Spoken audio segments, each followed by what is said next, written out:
in the best interests of our children.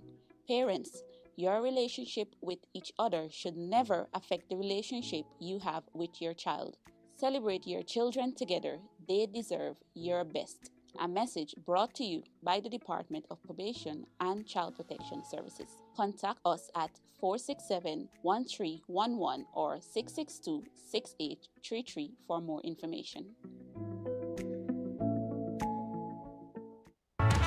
Portsmouth's Value Mart IGA is helping you spend less and save more. How, you ask? Essential Everyday and Equaline. Spend less on our Essential Everyday products and get the best quality, the best taste, and the best value. Spend less for all your family health and beauty needs with the Equaline brand of over-the-counter products. Portsmouth's Value Mart IGA is helping you spend less. With our Essential Everyday products and Equaline over-the-counter health and beauty care products. Shop smart and spend less at Value Mart, where price matters most.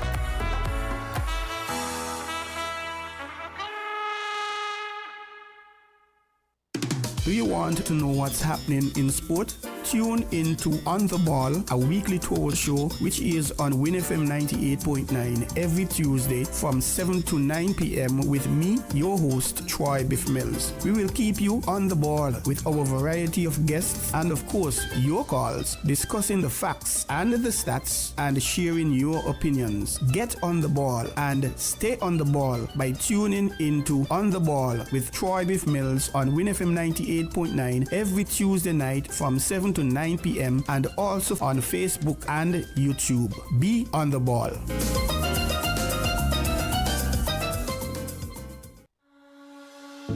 Let's stop child sexual abuse. The age of consent is 16, yet our 15, 14, 13, 12, 11, and 10-year-olds are becoming victims of sexual abuse and exploitation, which is being forced into sexual activity before they are old enough to decide. This causes mental, emotional, and physical harm to our children. Parents, it is your responsibility to protect and to educate your children. Develop a relationship of trust with your child. If they trust you, they will tell you. Child sexual abuse cannot be our norm. We must work together to correct this. Help us prevent, help us protect, help us prosecute.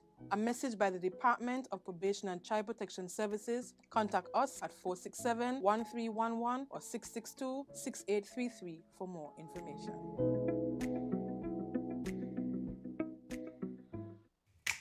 Maybe it's the way the brilliant gold liquid reflects our sunshine, or how the bright blue of its label mirrors the clear Caribbean skies overhead. Maybe it's the fresh, crisp taste of this beastly cold beer on a scorching hot day. Maybe it's even the way it brings us all together. But one thing is for sure, Carib is very much a part of who we are wherever we're from in the Caribbean. Carib, it's the way we play. Drink responsibly. Welcome to Island Tea with your faves. Keep it locked in with us for your daily dose of hot tea, only on Win Media 98.9. Good morning, and how are you this morning? It is the 26th day of March. How many more days to go? 4, 5? March has 31 days, right? I'm not too sure. Oh boy, I can't even remember. Let me check right.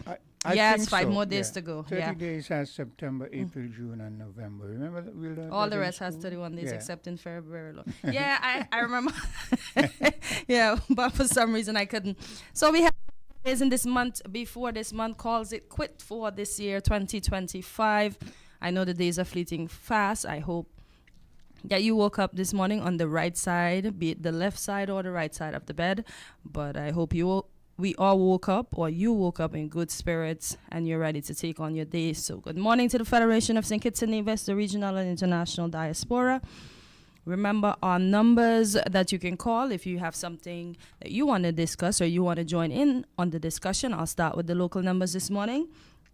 It's 466-0989 or 662-0989. In the U.S., it's 305-92 4619 or 718-285-6984. In the UK, 0333-440065. We are being simulcast on TVC Channel 40, Facebook, and we're also on YouTube. Quinn, good morning again, and how are you doing this morning? I'm fine, thank you. And I can look at you and see that, well, from what I can see, you seem to be quite okay. You know, they say looks are deceiving. Looks are deceiving, I know. You have to put on your best face every day, right? Yeah, but I'm doing okay, thanks. Okay, that's good. I was looking through some headlines, and I'll start locally before I get to the international one.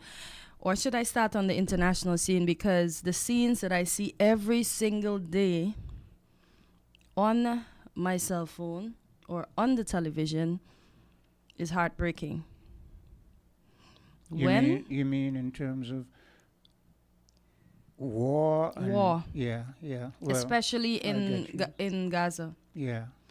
It just, when is it gonna stop? When the other powers that be gonna tell Israel, like, we need to cut it out now? I understand the Bible said they have to defend themselves, etc., but when I see, I don't go for this Bible stuff about these people who are in this place called Israel, and they say they are not the original. They have been converted. Yeah, I've heard people say they are not the original Israelites. Yeah, they have been converted to the Judaism or Jewish faith, and they just, as usual, when these, I have to say it, when these Caucasian people take over whatever, they feel they own it exclusively.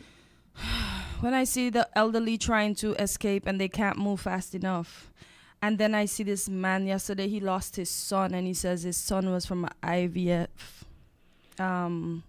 His son was from an IVF contraception.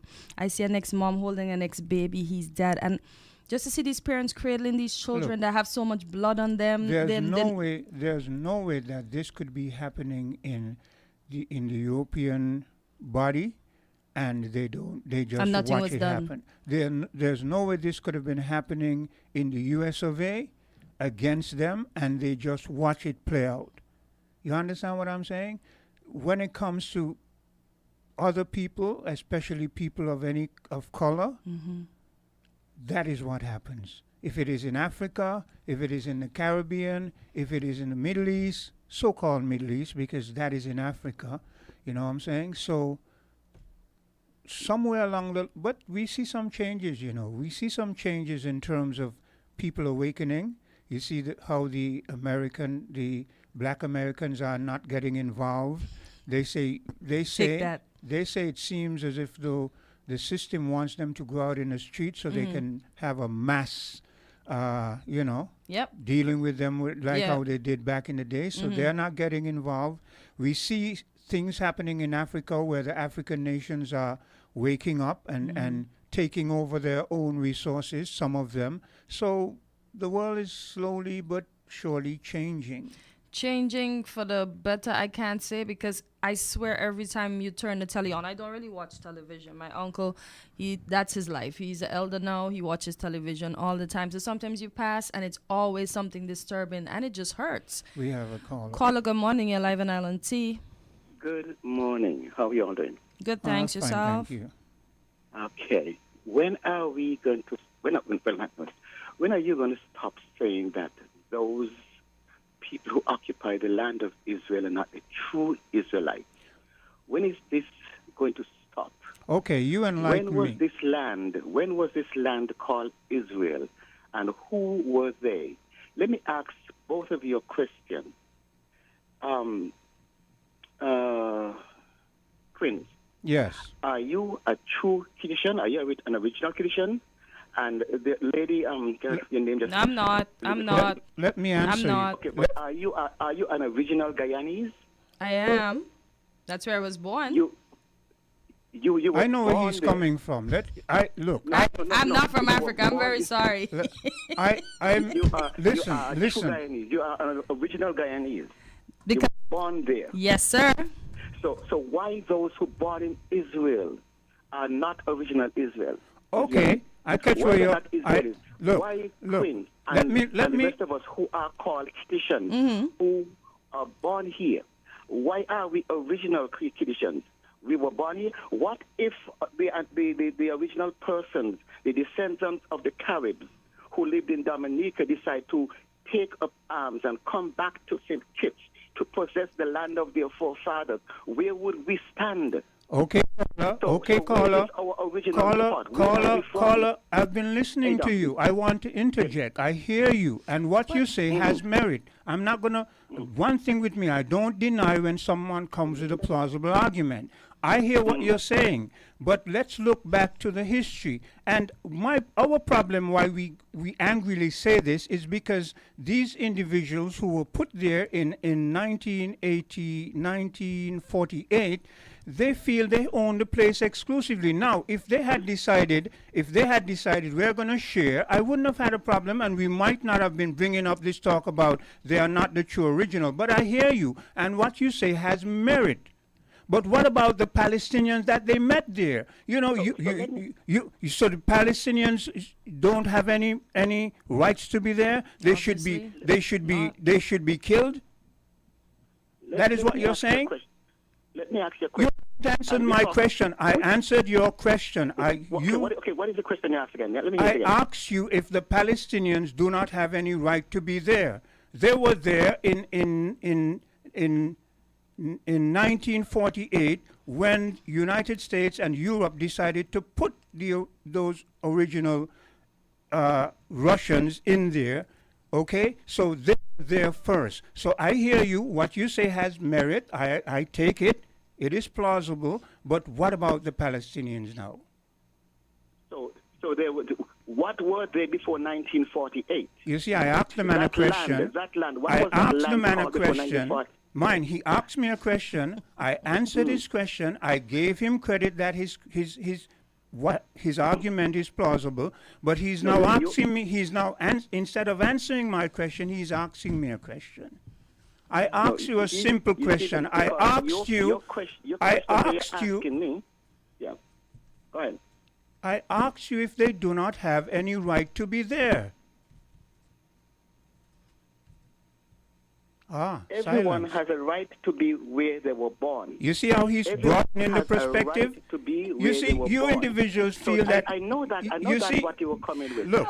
No, everybody knows what everybody's coming with this morning, but what are where were they? What was it called before 1948? In other words, they were Israelites and they were Palestinians. Let us go back before that. But that is why, if you're going to bring up that argument, then me saying that those are not original Israelis has merit. You're falling right into my argument. Oh no, sir. Because you're asking me, Hortensia, if he's asking me what were the Palestinians before, but he want to exempt what the Jews were before. I mean, come on. Okay, so let's go down that street. What were the Palestinians before? Where were they before 1948? You still have not answered my question. And where were they before 1948? And you say you're going to talk history. So let's go back into history. I didn't quote your source in history. You are not. If anyone who's listening to us would understand that you are trying to come with an argument, but you don't want to broaden the perspective. Because I simply asked you a question. You're going to ask me what the question is again? If we continue down this vein, we're going to have to move on to something else. We're going around in circles here, and I do not have an intent to. And that's why everybody has to live. We don't have to be greedy. I mean, we're killing innocent. It's hurting now. The children did nothing. Yeah. You're living off one part. Everyone has a right to live in peace. Exactly. Part off. You notice. But what do we do to them? You notice whenever he's supposed to speak about the Palestinians, he says everyone. He does not say the Palestinians. He broadened it and he says everyone. The Palestinians have a right to live. Yeah, the bad people have integrated themselves amongst them, and they're trying to weed them out, but at the expense of killing young children, babies. Those children did them nothing. The elderly cannot move fast enough. Nobody's helping them. Everybody's running for their own lives. I am so sorry that you are looking at this from one side. I'm not. Israel defend themselves. Take those folks. I'm not saying they're right, but when are we gonna stop the genocide that's happening? What do we need to do? Kill everybody that came from Palestine to feel better? Clear up the land? Finally, whomever wants to claim it can have it? We came with nothing and we're gonna leave with nothing. What are we fighting for? You sir. Yes, Quinn. By anyone who's listening, you sir. You're the one who's looking only on one side. Because I admitted, and I will continue to admit, that the argument, you see, when people have a debate, we must give on both sides. I have admitted that your argument is plausible. But if your argument is plausible, that the people exist today in Israel who were born there, who call themselves Jews, people also exist in Israel who were born there, who call themselves Palestinians. That is what you don't seem to. It's 1/6 of one half dozen of the other. So they both have a right to exist within that place. I do not have a problem. I do not have a problem if they were to share it. We have a problem because those who are there calling themselves Israelis seem to want to eliminate the affirmative. The Palestinians. Yes. That is where we have a problem. We don't have a problem with the Jews. We have a problem with the fact that the Jews want to commit genocide upon the Palestinians. That's why we have a problem. And Mexico has a problem in the United States. They want back. They want back. You see what he does. You see what he does. But do you see? Okay. Do they have the military force to get it? No. You see what he does. So the United States and whoever are right to give military force to Israel so that they can. And the world has a right. And the world has a right to sit back and watch this genocide. But what's happening in Gibraltar? The Falklands want back. The Argentinians want back Falklands. What? I'm not going to go down. Look, I'm not going to go down the road he's trying to go down because he's trying to go and broaden this whole thing. Everybody wants. We're not. That's all we're speaking about. We didn't even touch Ukraine. So let's leave this and let other people come in because it's quite obvious we're not going to get anywhere with this because you're set in your belief and your understanding on how you interpret history. I am set in my belief on how I understand history. And we're all entitled to our beliefs. Yep. But we have concurrence. You know, in all honesty, sir. Let us not end this with any hostility. No hostility. I hope that Hortensia color will come back. Change. I'm just passionate for, and right now for the children and the elderly. I'm passionate for everybody that's suffering right now. But this thing has to stop.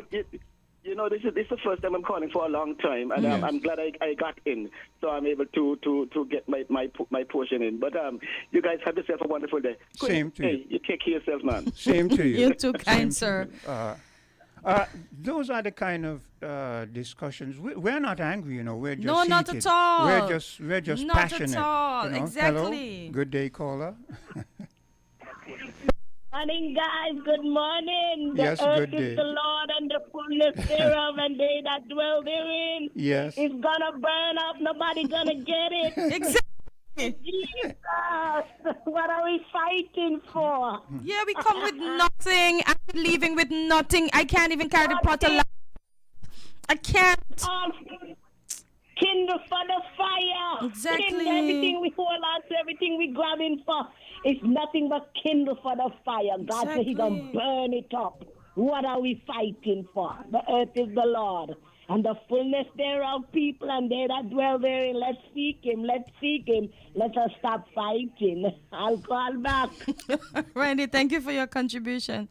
We're not fighting. I love heated debate. You know what I'm saying? I love when you're so steep in your conviction that you you will argue it out, but with no animosity. We have no animosity towards him. I don't think that he has any animosity towards us. No, we and just are gonna and hold our honestly, points. Cartencia, we understand what he was saying. I get him, We but understand, he but still it's didn't just answer that, us. he and still I don't. hasn't answered And you us. see, that's my thing with people. Why are we yes, the Bible says whatever, but why are we condoning the continued genocide of people that has nothing? You're constantly telling people move, move, move. Every time the people move somewhere, you're bombing there. You're bombed there. And the elderly cannot. I watch a lady, she's bent over, she cannot move fast. The other guy, he has to take a break. This guy went back to get a cart to help move the elderly. They killed him. What are we doing? Caller, good morning. You're live on Island T. Good morning. Good day. I can't believe what I'm hearing this morning. I'm really flabbergasted by the point of view of that caller. Yes. Because if you follow him, yes, basically what you're saying is that the whole of America should get out of there and leave it to the Indians. That's what I'm saying. Because it's there. Yeah. And then they want to call Native Americans. They are Americans. Everybody else, especially the colored ones, they should go. Yes. It's a nonsensical argument. I mean, sorry to call his point of view nonsensical, but this is the kind of bigotry that causes problems. Yes. Right? The fact is, they were there the Palestinians were there in 1948, 49, yes, when they partitioned the place. Yes. And, a Russian commentator made a point that the Europeans are the cause of a lot of the world's problems. Yes. Because they had their empires and they carved up the place. Yes. They did the same thing in 1949. Basically, they felt guilty about what happened to the Jews and decided to send the Jews over where the Palestinian people were. Yeah. And displace people who had deed and so on for their land. That's it. They were there. They were there. They were there. So even though he has, there's some plausibility in the fact that he says some were born there and are truly that way. Well, it is the same with the Palestinians. But he has not admitted to date that the Palestinians, when he should be saying, yes, he says everybody should have a right. Everybody should. Come on, I wanted him to say, yes, the Palestinians have a right to be there. What happened is he's in denial, right? He's something like some Israelis, those hardliners, who don't really feel the Palestinians are people, Yeah, that is it. And that's not cool. Actually, that's the only way you could understand what's happening there. How soldiers and can actually do this to civilians. Yes. Right? And there is no consequence. No consequence. And as you pointed out, it's one of the few places this can be allowed to happen. Yes. It's really strange, right? And the Europeans would come up with some lukewarm thing of they must temper their attacks on the Palestinians. While they're continuing, instead they come straight out and condemn it. Yes. The very courts that they set up, right, says that what they're doing is wrong. Actually, have the Netanyahu. Yes. As a war, he should be charged for war crime. Yes. Okay. They're the ones who set up the courts. They are the ones. but they're not taking what the court says. Yeah. To the Palestinians, you can't have world order like that where might is right. Yes. Right. Simply because they have the might, they can just do whatever they want. You cannot have a world order like that, or the world going to be in chaos. Yes. Exactly. There will always be conflict. Yes. Because if it was some other countries whose names will remain unknown, and I think you can read along my lines, persons would have already intervened. Yes. Of course. I don't understand why they're treating these people like that. Enough is enough. Yeah, the Hamas didn't have the right to go into Israel and take captives, but oh gosh, how many people have to die?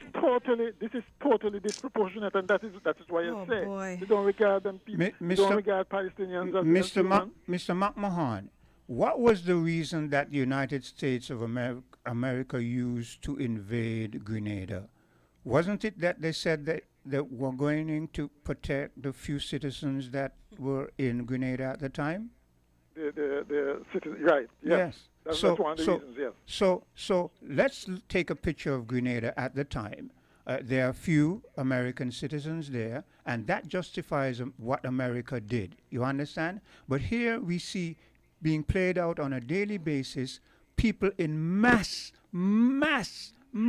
numbers being killed, but no one feels they should step in and just leave put an end to this. And look, from the time Israel decided that no correspondence can cover the war. Yes, we knew. You knew. Yes, you knew exactly what we they knew were what they were up to.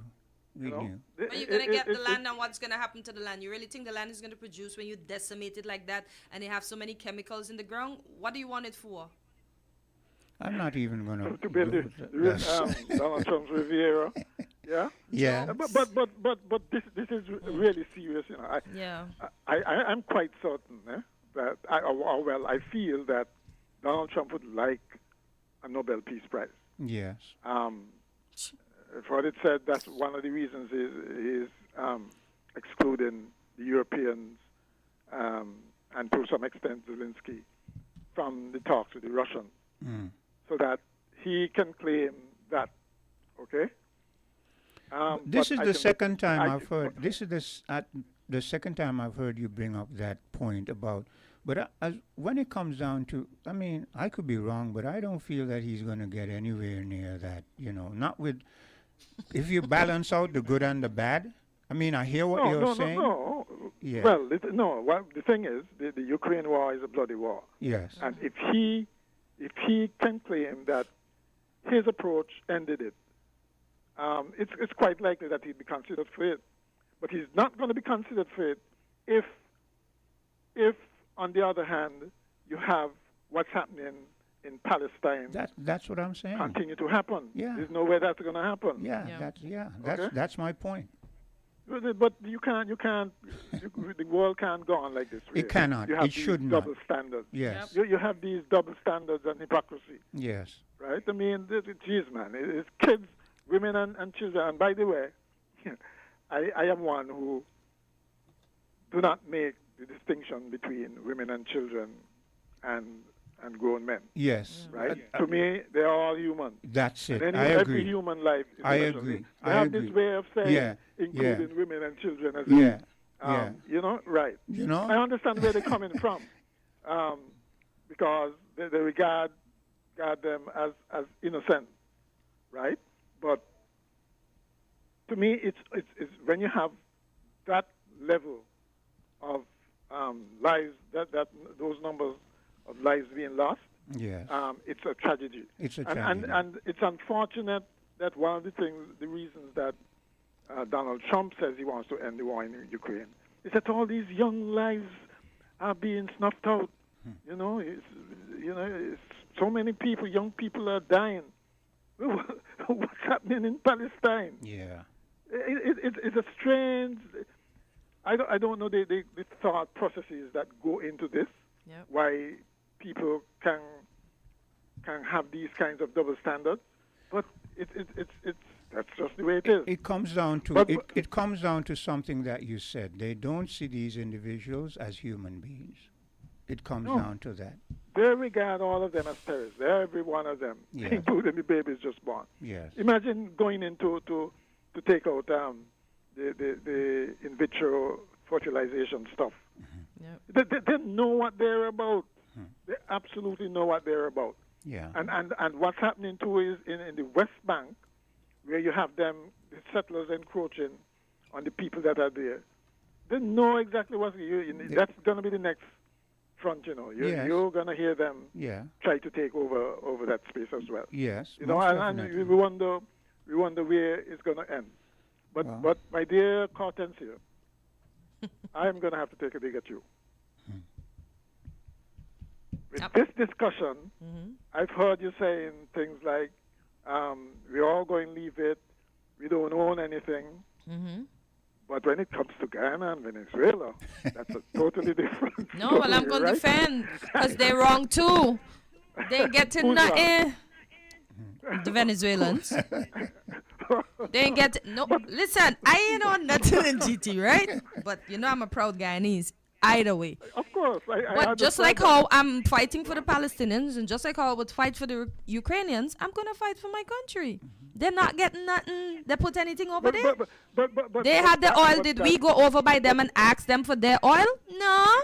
All of a sudden we get ours. They want ours. Like, get the hand, Satan. They ain't getting none. But you see, Hortensia... It's amusing how you just switch on a dime with that, you know. Because of course. But Hortensia...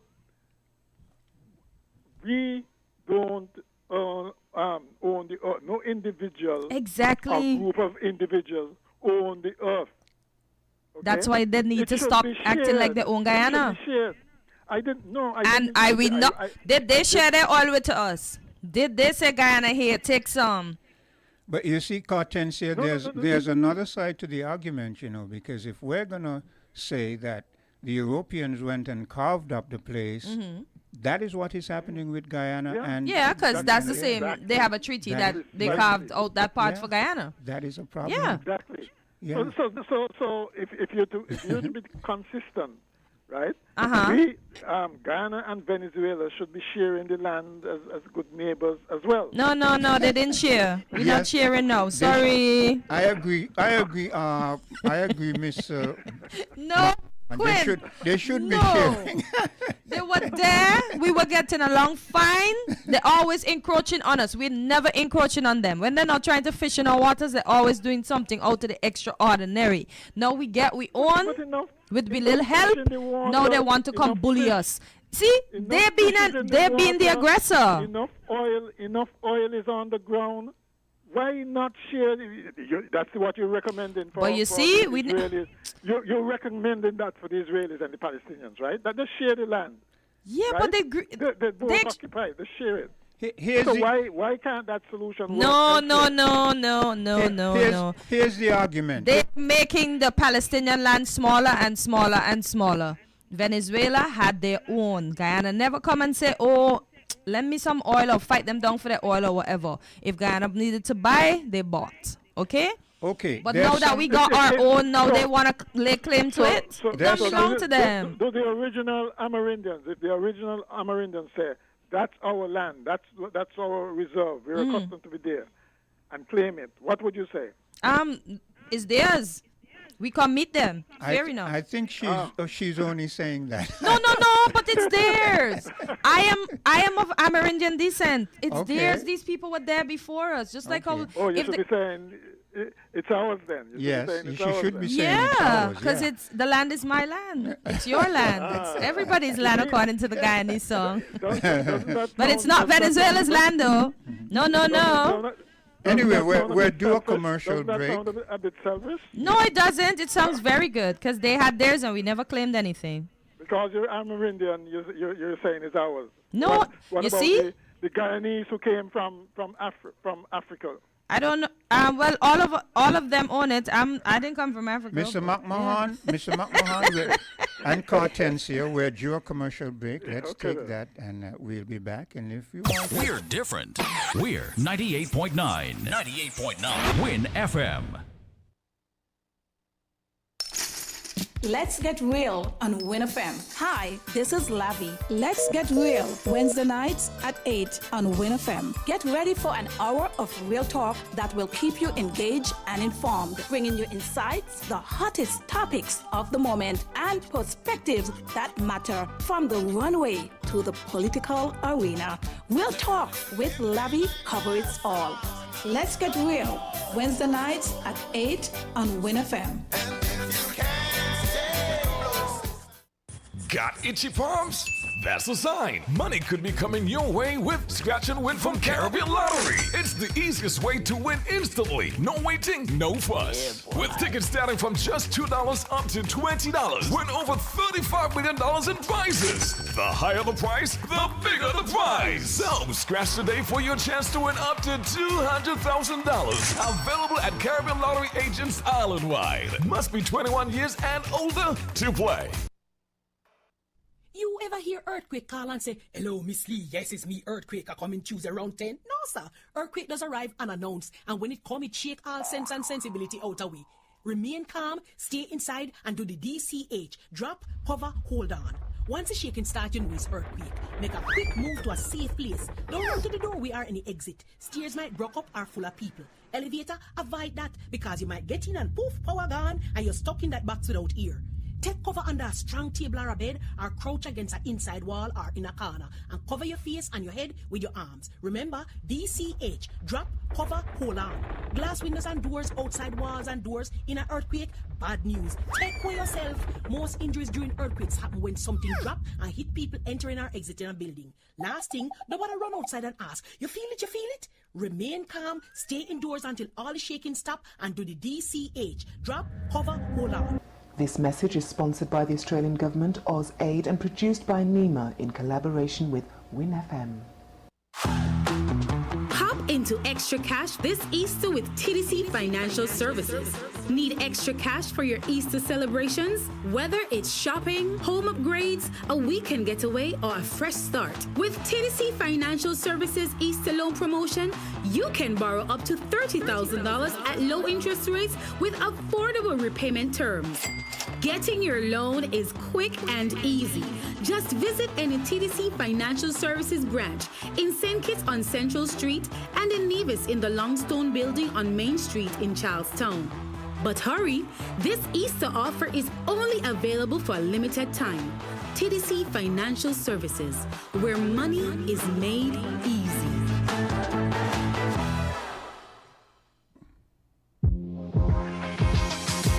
Welcome to Island Tea with your faves. Keep it locked in with us for your daily dose of hot tea, only on Win Media 98.9. Yeah. And we are back on Island Tea. And our phone lines are going. Oh, off, wow. So let me see if we can. Caller, good morning. You're live on Island Tea. Good morning to you all. Greetings once more in Jesus Christ's name, the only Savior of sinners from the sins and from hell, and the second person of the eternal Trinity. Now, first of all, I'd like to make a few points quickly. First of all, and I hope everybody is doing well. And Cartensa made me laugh, smile a little bit, you know. Oh, that's nice. Thank you for that, Cartensa. You're welcome. Oh, yes, thank you. No, first of all, Clint. Yes. You know, yesterday you remember somebody was telling you a few. Miss Henry actually was saying about people in the hospital and that sort of stuff, and you said maybe it's called old age. Yes. Well, the people dying. Yeah. Right. But I wanted to say yesterday, but I really forgot. Every time I was on the phone, I forgot to say it. Every time I was on the phone, I forgot to say it. Yeah. What I'm made to understand is that there's a very serious sickness, illness, flu, whatever it is, fever, whatever it is, going around. Okay. And it is hospitalizing people. Okay. So when some people have to even go on dialysis and that sort of stuff. Oh, wow. Yes, I think you all should probably inquire of that, because somebody was telling me of her mother, you know, was one of the victims of it, and another person was telling me he and his companion was another victim of it, and that is something going. That is very serious, hospitalizing people, putting people in ICU and that sort of stuff. Okay. So, yeah. Secondly, concerning this so-called single-use plastic bags that you get in the supermarkets. Yeah. They are wrongly called single-use plastic bags. No, maybe the single-use plastic bags, probably those are the plastic bags that cover clothes when you go in the boutiques and those sort of stuff. plastic bags that maybe wrap certain things. Yeah. And when you finish with them, you throw them away. Maybe those are probably more accurately called the single-use plastic bags. But the plastic bags that you get in the supermarket are not single-use plastic bags, even though they are termed that to push the plastic bag agenda. Yeah. Because those plastic bags are being used for many, many things, including for carrying out trash, as your trash bin liner, used maybe for agricultural purposes, putting plants into and that sort of stuff. Yeah.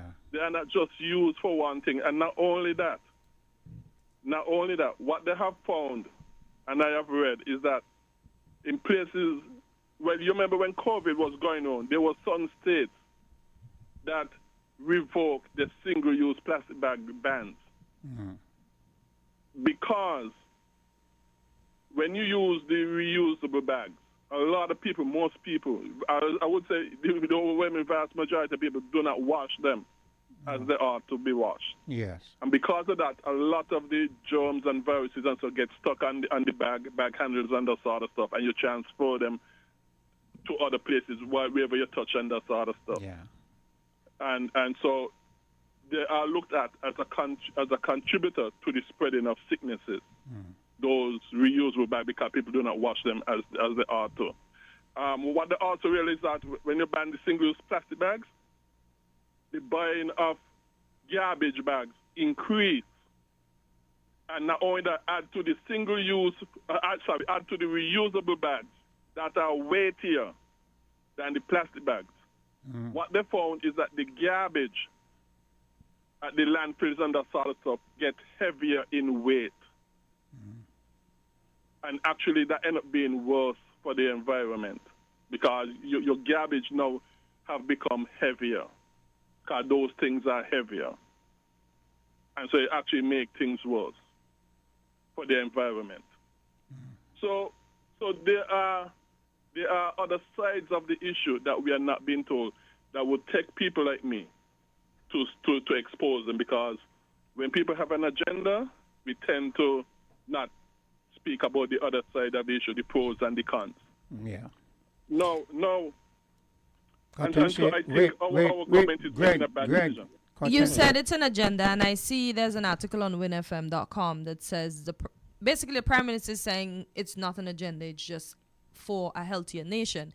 Yes, of course. Tortola implemented it years ago. I lived in Antigua as well. They implemented it, and we had to follow through.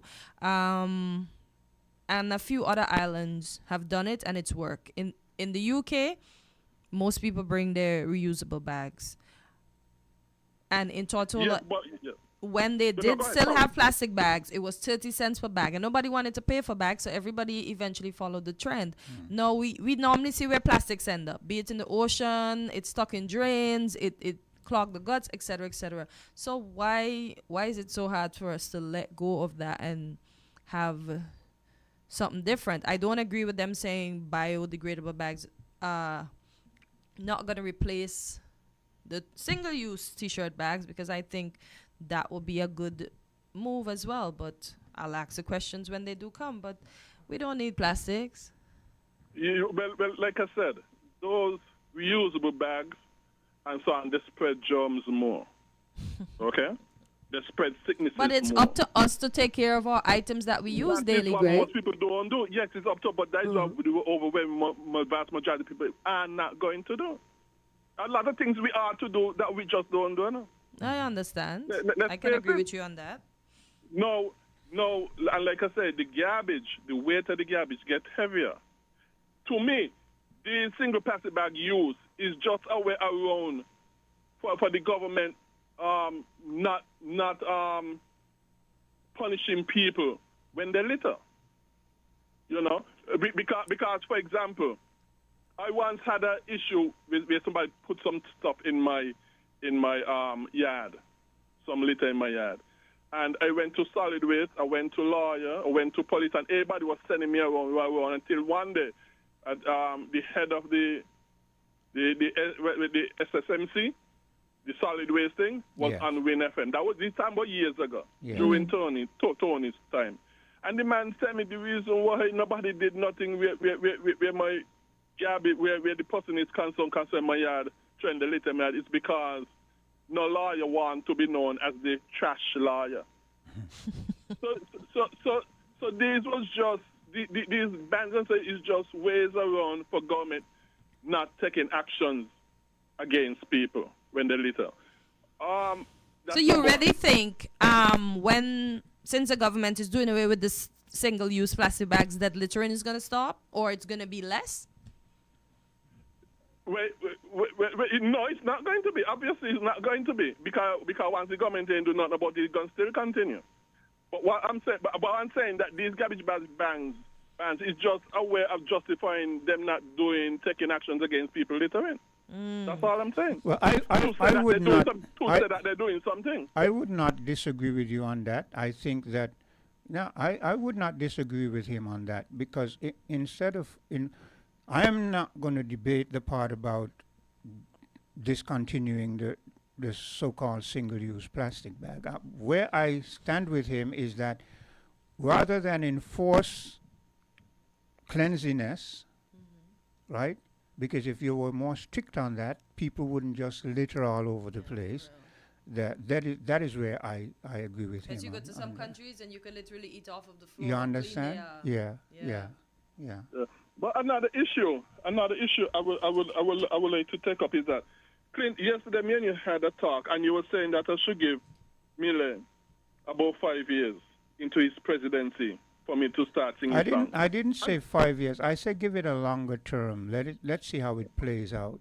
Okay, but you see, I have a problem with that, Clint, and I'm not going to stop singing Miller's praise where he deserves it. And the reason I'm not going to stop is I'll give him any more time before I start doing it is because of this.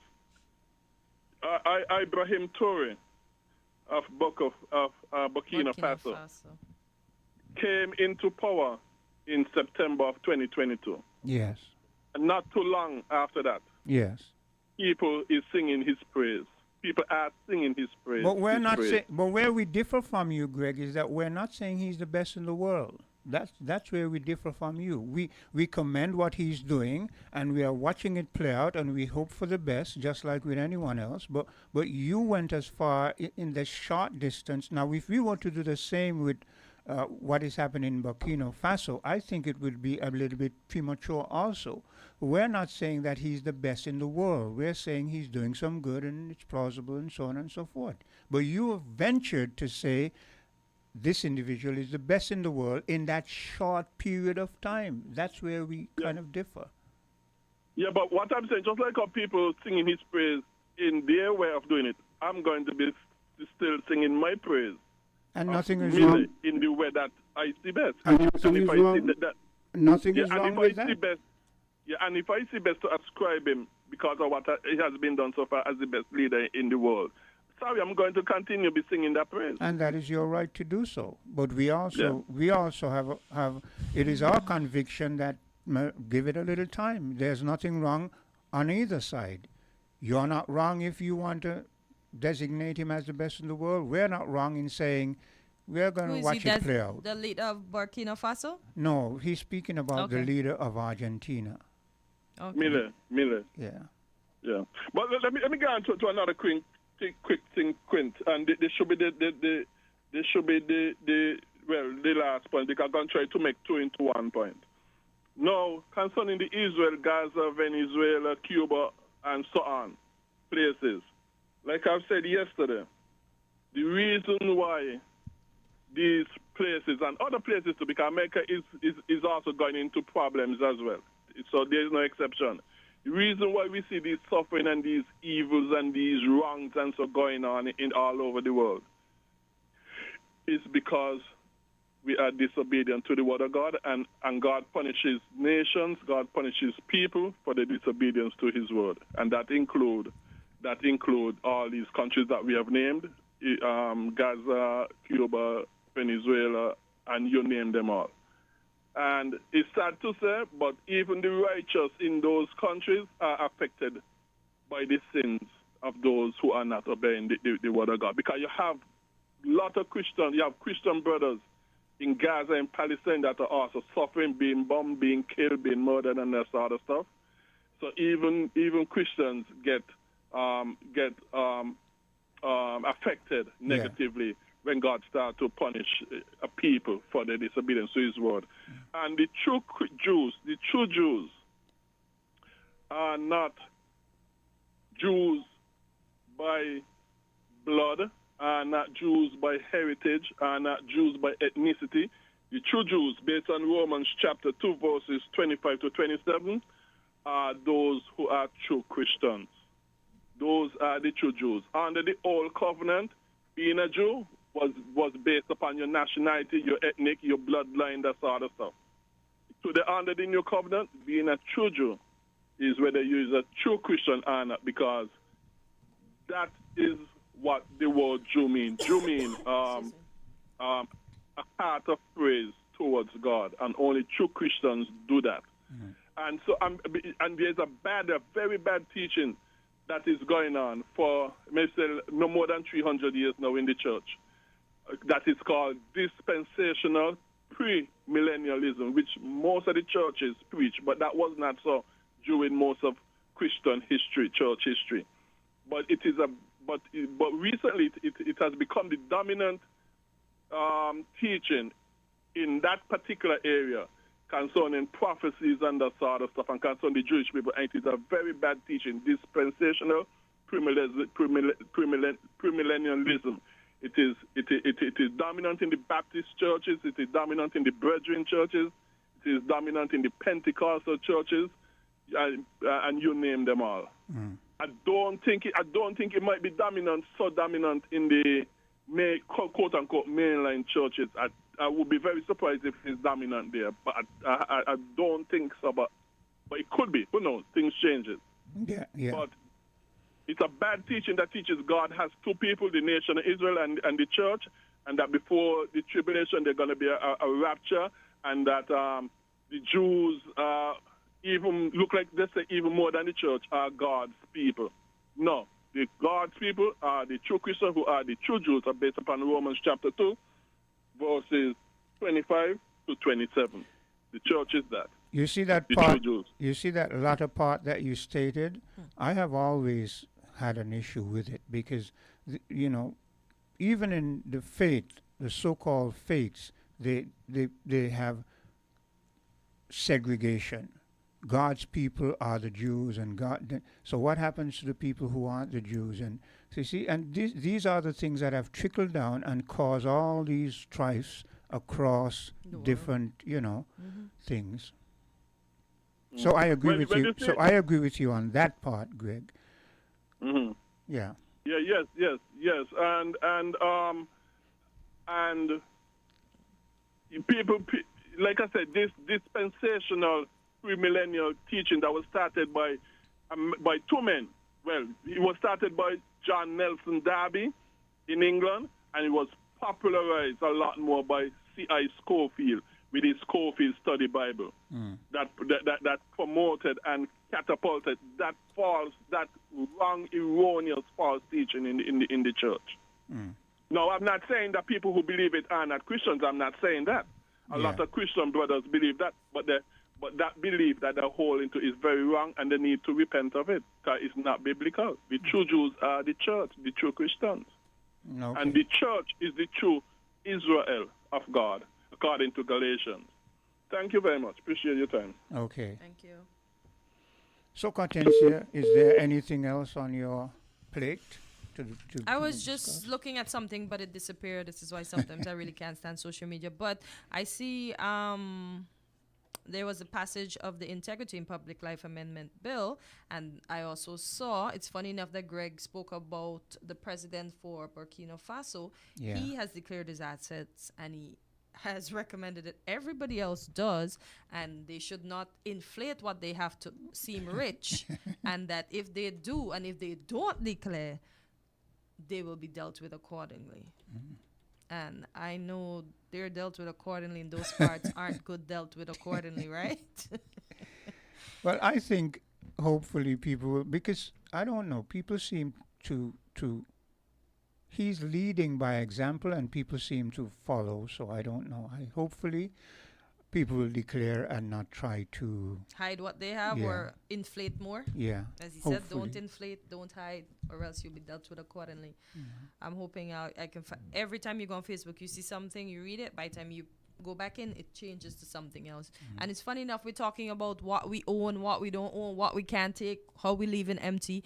I'm there looking at a news article in Guyana. There are 2 miners that supposedly own 32 gold mines, and now the government has come out to appeal their award that they do not own that much mines.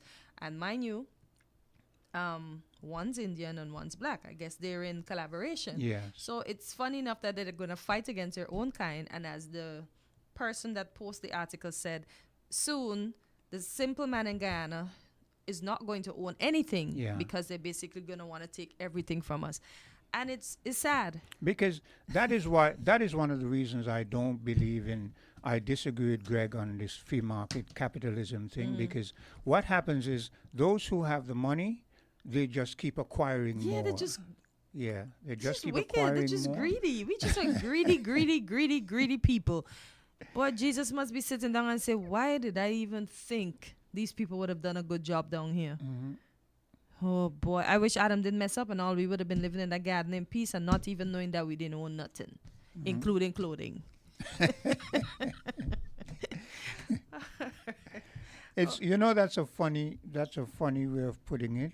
Imagine when we didn't own clothing, we got along better, and we accepted each other. And now that we have clothing too, because my clothing is a certain brand, I better than you. But people say when clothing came into place, people discovered shame. Before that, there wasn't that, That's shame about your body and that kind of stuff. Yeah, because Adam and Eve hid, because they realized, wait, he ain't giving no clothes. But had that not happened, we would all been cool. Yeah. But you see, I swear that poor man to be up there on the throne just looking down and saying, these people, the audacity of them. Well, let's take a bit of a commercial break, and we'll be right.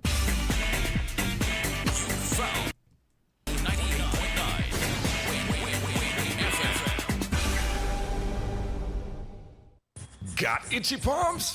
That's a sign. Money could be coming your way with Scratch and Win from Caribbean Lottery. It's the easiest way to win instantly. No waiting, no fuss. With tickets starting from just $2 up to $20. Win over $35 million in prizes. The higher the price, the bigger the prize. So scratch today for your chance to win up to $200,000. Available at Caribbean Lottery agents island-wide. Must be 21 years and older to play.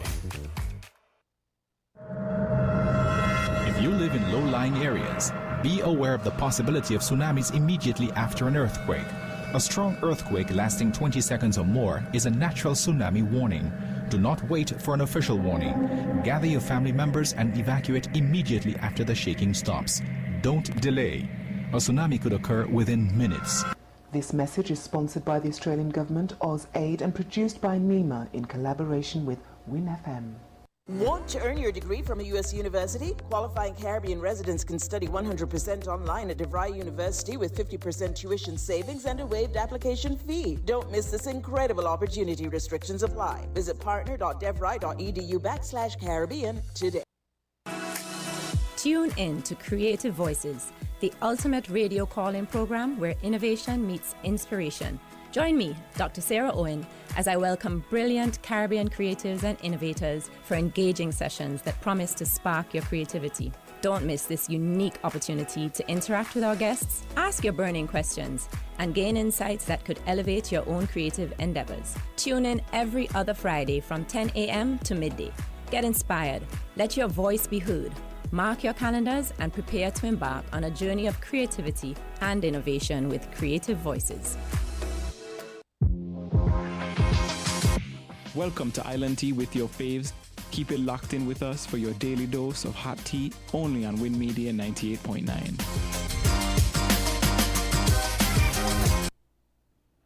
And we're back on Island Tea, and I went searching and I found the article. So it says Burkina Faso President Ibrahim Traoré declares his asset. So he's worth 128 million 566 according to this. I don't know who's. I think well, I know they used to use francs. No, it's not dollars. They used to use francs, and I think that they changed their currency. I think it should be an African currency, but I'm not sure the name of the currency. Yeah. We seem to have... It says translating to K3599848. So I guess what is the K for the... That I don't... Like I said, I can research what they use, but I'm not sure. What I found is that he did change... He did authorize the changing of the currency. Wow. I think it is an African currency, but I'm not sure what it is termed, what it is called. You know, that is... Yeah. Okay, it says he's instructed everyone serving in his government to declare their assets by Monday the 24th March, which is gone, adding that failure to which will attract speed prosecution. He has warned that whoever makes false declaration to appear rich will be punished, warning that they won't entertain corruption. And he has rejected his salary increment, saying he will continue to get paid what was due to him as a soldier before he took over government. Wow, he's good. However, has also banned all those serving in government from doing any business with the state. Ooh. He says the move is aimed at curbing corruption. We have a caller? Yeah. Caller, good morning. You're live in Island T. Yes, Megan. That's very notable of him, to noteworthy that he did that. The thing is, though, he should make sure that he's entrenched in whatever rules, regulations, constitution, whatever it is, so that the person who comes after him... But they can change it. But that's the whole point, right? We don't want it to depend on the person who's in power at any given time. Yeah. We want it to be a continuous thing. That is why I say it should be entrenched in the laws that make these declarations, etc. Yeah. And actually... I didn't realize on Friday that we had a House of Assembly meeting that dealt with amendments to our integrity laws, right? Yeah, whereby I think the Nevis, the NIA members can file just one. It sounds like one document for both commissions, the commissions on both islands, the integrity commissions on both islands. Okay, I think that was one of the things that they did. But I would have thought a more important amendment should have been to take care of the problem that arose some time ago when the Nevis Integrity Commission basically shunted. I think it was something to do with Spencer Brand, something to do with Spencer Brand. There was some kind of question or case or something. Yes.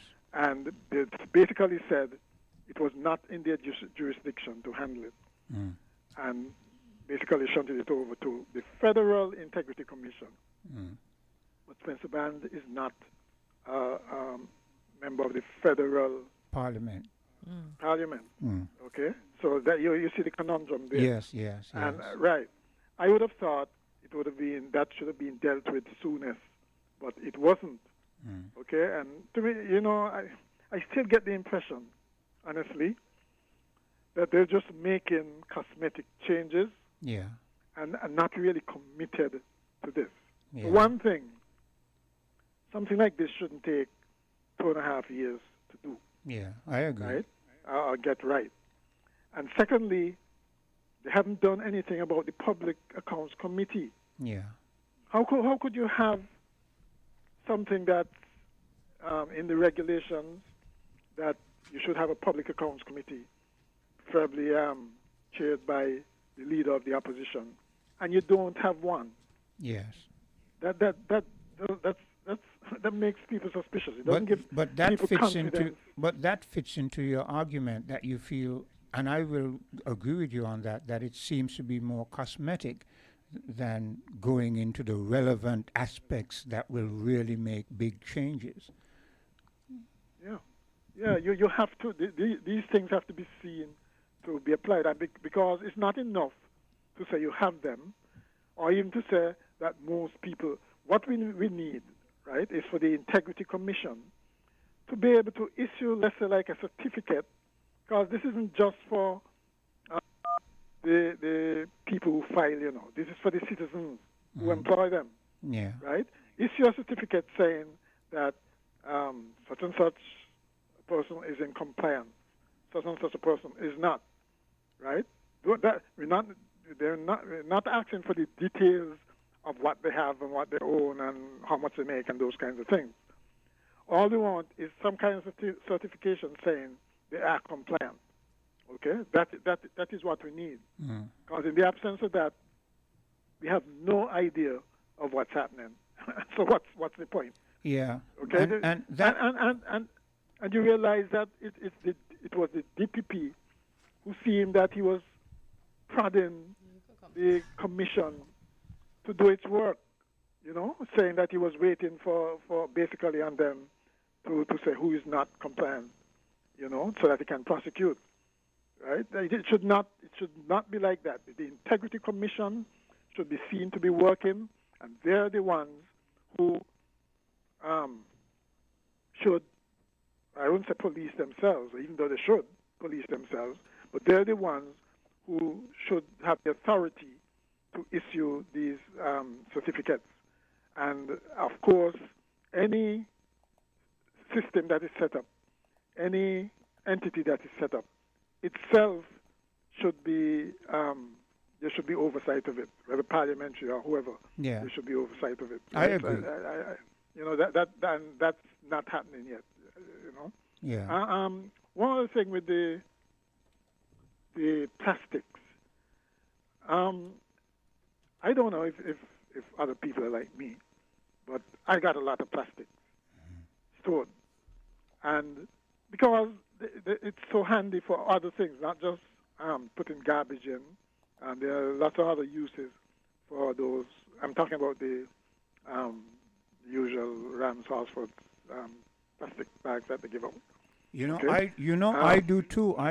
And I was kind of wondering, like, I have these plastics stored up, and I was thinking, well, if I go to buy groceries and so forth, and I don't have a bag, I could. But then, if there's a ban on them, I'm not going to be able to pull out a plastic bag, So it puts me in a bit of a, in a bit of a conundrum. I mean, we're going to get accustomed to it. Overall, it's probably a good idea.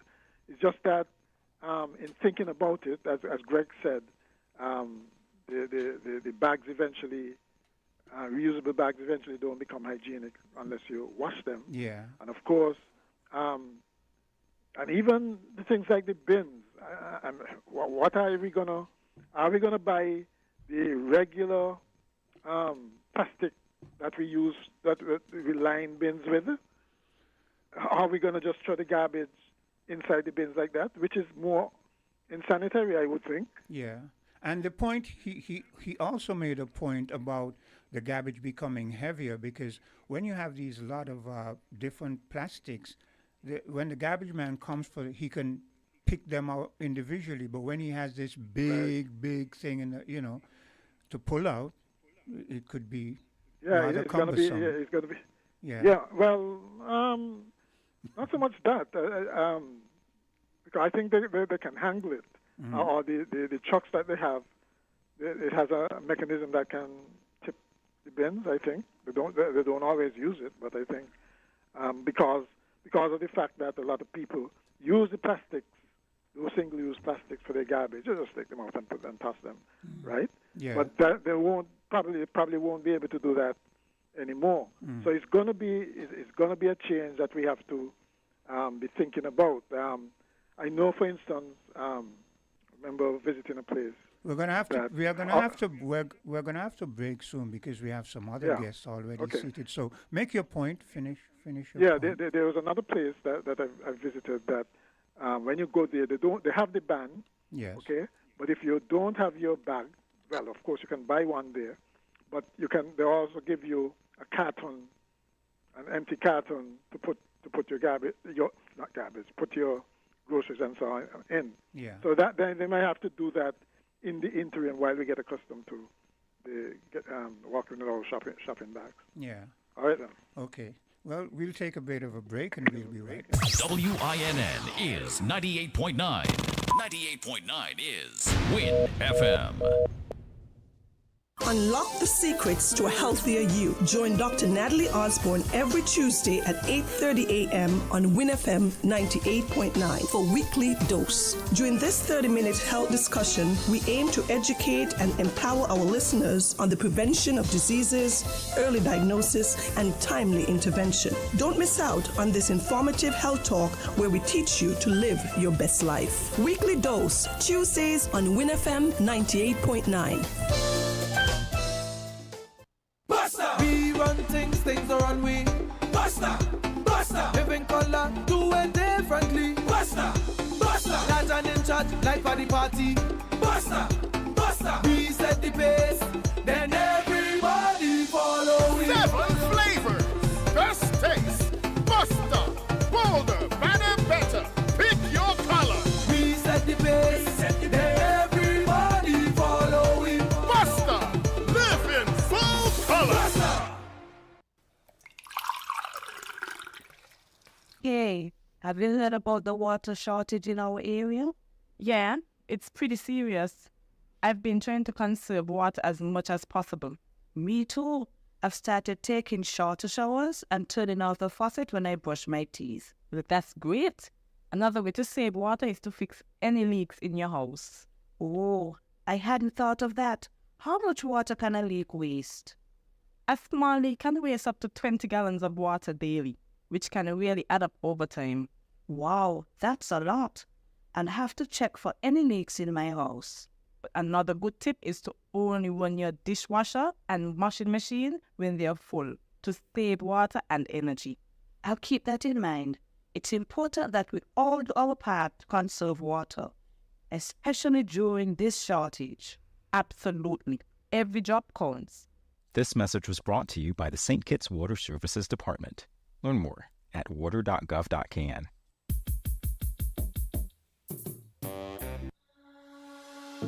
The importance of co-parenting.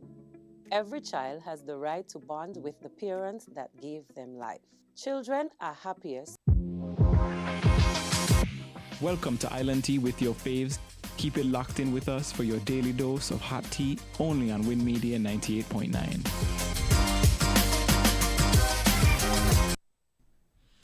And we are back on Island Tea, and I know for those of you who have been asking, you're going to be happy to know that we have Flanders times 2 in the house. So Farm Report is back. So gentlemen, you were missed. As I said, there were many questions I couldn't answer, so maybe you can answer to the folks this morning, but the gentlemen are back for Farm Report.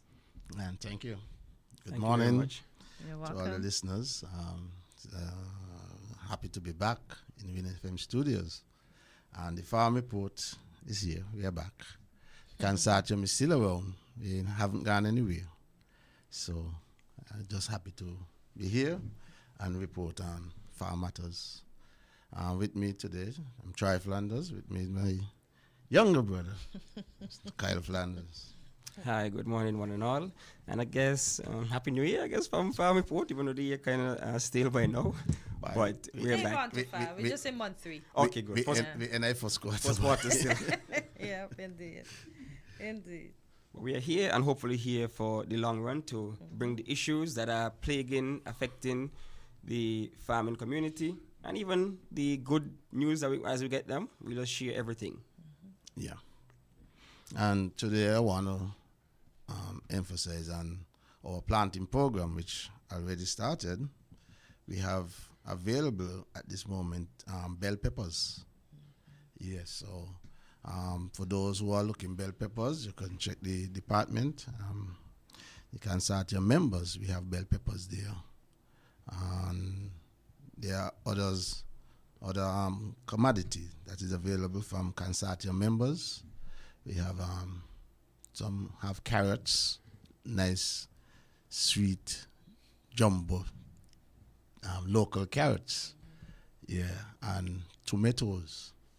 Yeah, we have some nice beautiful local tomatoes. I'll agree. That are available. And also we have green onions locally. Also available. So we are out there doing our thing, the farmers. And for those of you who are wondering about watermelon, as soon as you see the place get a little heated, you'll see watermelon start back on the market. Okay. Yes. So as we are at the end of the first quarter, so you should start to see watermelon shortly. Okay, before you guys continue, I want to ask a question. I saw an article about the black bean bug. Is that a bug in you guys' rug? Yeah. So how are you dealing with that issue? To be honest, we don't know how to handle the bug, and it multiplies so fast. Oh boy. You see, today you see 1, tomorrow you see 1,000. Yeah. So it's currently an ongoing process. I think the department sent out a notice that they acknowledge the problem and they are working as hard as they can to kind of counter the effects of the black bug. So it's kind of new. So it's a moving issue right now. So it's relatively new. Oh, okay. It's so it's not relatively something new. that That has been Okay. It's relatively new. So Right. we want farmers to be on the alert. Even persons with their backyard and everything, look, see what's happening. And if you see something suspicious that you haven't seen in a long time, just give the quarantine unit a call at the Department of Agriculture, and they'll come out and try to survey and see what's not. But they are working hard to try to get it under wraps. Okay. So as Troy was mentioning, what the consortium is producing right now, the main aim of this show, the first one back, is to just give updates, say what's happening, what's new, that kind of thing. So we want to extend a thank you to a project that's going on right now that is being spearheaded by the Ministry of Sustainable Development through an international agency called IUCN. And this project speaks to improving environmental management through sustainable land management in St. Kitts and Nevis. And this project has many components, such as trying to revitalize our mangrove over there in southeast, also reforestation. They are tasked with planting trees in the mountains to reforest the mountain, a significant portion of it, and that's ongoing work. They are also helping out farmers in terms of giving them fruit trees. The consortium was able to procure a large number of avocado trees, also guava trees, also sweet peppers. I think, try to correct me, what is the variety? We got two different, on two different occasions, we had 250 trays of Aristotle peppers, and the second batch, which drew right now, another 250 trays of Aristotle. And Aristotle is one of the premier varieties in peppers, right? Yeah. The ones that most of y'all get from locals normally is Aristotle. It's nice, big and firm, and it's very flavorful, and it's a real good pepper, right? It's a pepper that you could leave on your table for more than a week, and you just stay there for. Is it a hot pepper? It's not a hot No, pepper. bell pepper. It's a bell pepper. Oh, it's a bell pepper. Yeah, sweet pepper. So you leave it on your table for a week or two before it starts to deteriorate. Okay. So we appreciate that kind of support from those international entities. There's a next phase in that project that I'm personally helping with the consultancy, where they have moved into trying to formulate a financial program for farmers who are engaged in sustainable practices. So we are going around interviewing various stakeholders like the supermarkets, the banks, the farmers themselves, the input suppliers, like our Hosford, the TC, those kind of persons. And we are getting feedback, and the program is going to try and put together some financial program that the farmers can tap into to help them to produce at the more sustainable level. Because the reality is that to change into more sustainable production the cost is very high, right? Some estimates put it at like 8,000 EC just to get 1 acre covered in ground cover, drip irrigation, that's 1 acre, $8,000. So it's very, very expensive. It is expensive. And so we're finding ways that we can, circumnavigate what's out there that's not really helping the farmers. So we're trying our best to do our own thing, right? In a sense. That's why the partnership with these kind of entities is so paramount, because it bypass all of the other bureaucracy and that kind of stuff, and we try to do things that helping the farmers, guys. We have to help ourselves, right? Or else, because nobody else would help us. So that's a program that I look forward to. We're hoping for a positive outcome. There have been some positive outcomes in terms of the seedlings from the mangrove being replanted, some trees being put down, orchards being established. Multiple farms from the consortium level have put in the avocados and the guava trees. So, in the near future, you might see a nice crop of avocado trees, locally sourced avocado. And avocado is a growing market, right? Everybody into the more healthy eating, and so we want to be take part of that market. So that's what we're working on as a consortium, and we're just looking at the landscape of agriculture right now and just surveying and seeing where best we can, help to improve our lot.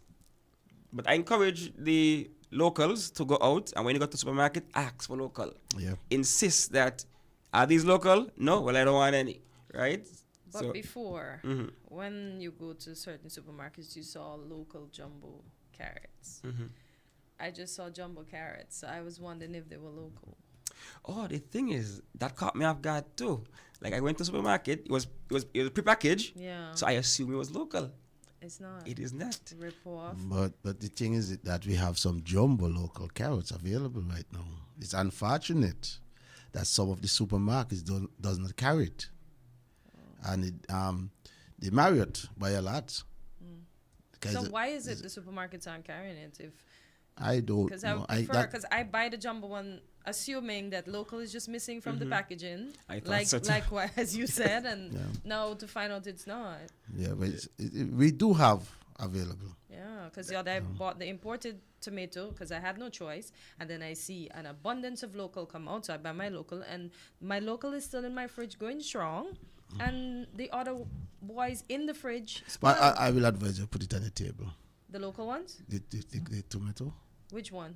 The local one? The local one. Oh, put it on the table. Right. You don't have to put it in the fridge if you ain't cut it. Okay. That is why it will last much longer. Packaging and those things are so important, right? Because sometimes you go to certain supermarkets and you see local tomatoes right there in the labeling. So that's what we want to encourage. Even if you could get standards put in place by the government to insist that the point of origin is shown clearly so people know what they are buying. Exactly. But, I mean, you don't need policy for that.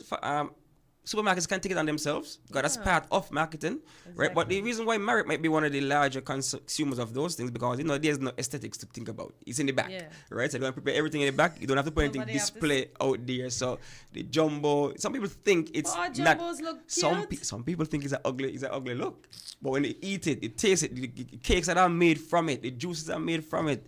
It is so impressive. The flavor is just one of a kind. We always do this. We always are not pleased or support our own, but we will go and buy somebody's thing from foreign. That's unfortunate. We don't even see. What's wrong with us? Right, that's very unfortunate. But people buy with their eyes, as I say, and some people say, "Oh, it look a little too big, too dirty, whatever." I ain't gonna eat up all of that. But the reality is, we should promote that. We should be doing that, right? We're not gonna wash them. We're not gonna clean them off. We're not gonna do consumers for you, right? Some people just, you have to. When you consider marketing, persons come from work. We got a time for this. You just want to trade in and start cooking, right? So that's part of marketing. But then, in our last planting program, we did had some buy-in from some local supermarket, and that's really, like I said, thank you, and we encourage them to continue to support. We had buy some large quantities of bell peppers from us, and I want them to continue. So we have available, so please. We know who they are, so shout out to you guys for supporting the local farmers. Yeah. So that's a good thing. And the marketing unit is trying their best. They're doing what they can to try to support the local farmers also. But sometimes, the system might be a little too heavy for certain cogs in the system. So, but they're still trying to do what they can do. You're supposed to be nice to the right side. Fine. We're going to continue on the nice one. Right, so any other, well, we have heard a lot of good news, right? Mm-hmm. What are some of the difficulties other than the black bean bug? Because I see we have rainfall now, like steady. Well, that's why you ain't seen no melon too. Oh, water. Good for some, bad for some. Oh, wow. Yeah, that's why you ain't seen no melon. And you realize we had a shortage in cucumbers just a couple of weeks ago. I think they had a little spike, and then I think it's going back down because you had a little cold front pass through. Yeah. That did affect the cucumbers and the melon also. Yeah, so. So those cucumbers that come from foreign are grown in a temperature-controlled environment then? I guess so. Yeah, for the most part, yeah, a lot of production houses can control the temperature like that. And of course, where they are naturally, temperate areas and that kind of stuff, they would be more better suited for that kind of thing all year round. But I mean, that's where certain sustainable practices come in. If we had access to shade houses on a certain level, then we could, keep the market going in the meantime while farmers are catching themselves, right? Remember, there was supposed to be a greenhouse village that should have been done. That would have helped with tomato production. That would have helped with cucumber production to try to level out the market. So even when farmers miss a certain time frame, those who are doing it can sustain the market, because there's a lot of problems that the supermarkets say is that consistency, right? There's no consistent local production. So if you're able to use those kind of technologies to steady the market, because like I said before, when we look at imports for tomatoes, we actually produce more locally than we import. But it's about the timing, right? So you have to smooth production. So you might be top heavy, and then for the rest of the year, nothing, right? But if you're able to get control environments and the kind of thing, you'll be able to smooth the production and even storage facilities, right? To smooth the production and have it at a more consistent with level. the right variety, the right seed.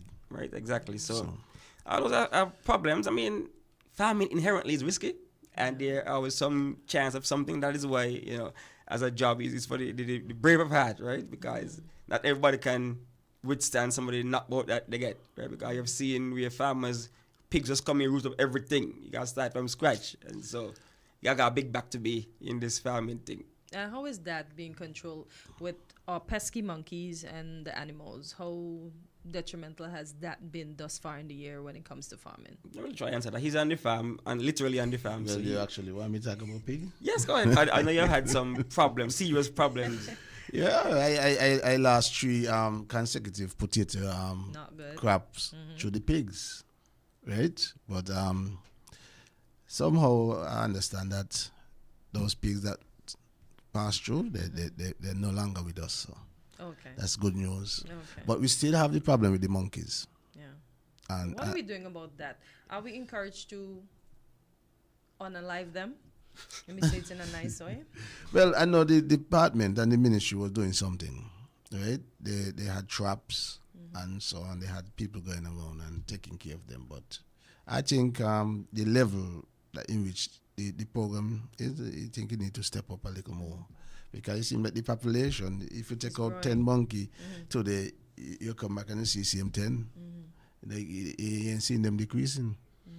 We should also keep in mind that when there was the monkey summit, I think they had some time ago, the Minister of Agriculture said that we don't want to really eliminate the monkeys, because all of the monkeys, because of whatever other issues, I guess tourism.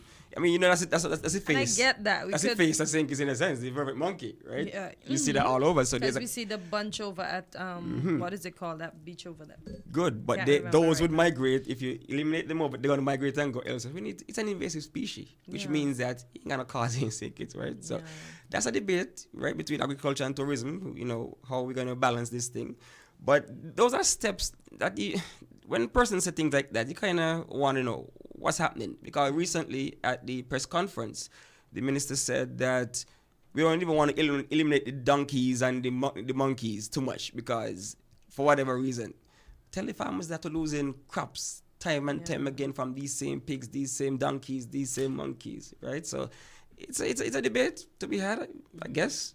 But if we're going to trap or unalive the monkeys, can we just move majority of them somewhere and just keep a few over here? Because they're detrimental. Even folks in Nevis are complaining. Yes. I had a caller that complained when the monkey's not rooting up their crops, is the mangoes, they're just detrimental. Yeah. I went to Nevis last week to conduct some interviews with some farmers, and they say that, donkeys and monkeys and even dogs, major problems for them. Dogs rooting up things now? Dogs come through, and if you're a livestock farmer, that's problematic. Yeah. Oh, yeah. So, there are a lot of issues that needs to be dealt with, but I guess we're not seeing, like Troy said, the programs need to come up to a next level. We're not seeing the support that you need because understand that there's what you call the economic threshold for crops, right? There's a certain point where, if a pest is bothering you, so on a lower level, that's fine. We still can make our money. Yeah. But there comes a point, the economic threshold, where you start biting into your profit, start biting into the food security, and then so you have to take it to a level where it is no longer it's under the economic threshold.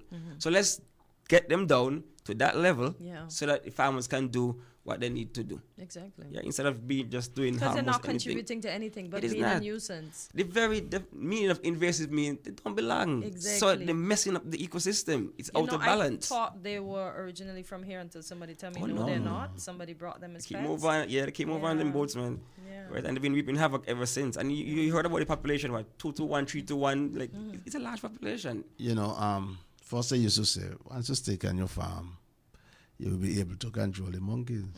But these monkeys now, they get so smart now. Yeah, they're very smart. They're now looking at you and they realize where you're at. And they come in another area. Yeah, so right now it's kind of hard. I had dogs and me battle, but the monkeys them find another battle when they're there and they come in and they walk right by the dogs and they link at the dog train and so. So they don't. Listen, they're the most ridiculous creatures. I could imagine cucumbers a little bit and it down. And I got a crop of cucumbers with monkey gone in and sit down in them. Okay, literally sit down in there and eat. Yeah. But in spite of all of that, the farmers will fight on, we carry on. You saw that production has been increasing for certain commodities. The market penetration is a different question. Production is up for sure, because you would have heard the minister and the department told production is up. But what about market penetration? There's no real numbers for that. But production is never a problem per se for farmers and singers. We've always told them that we can produce. Give us whatever we can produce.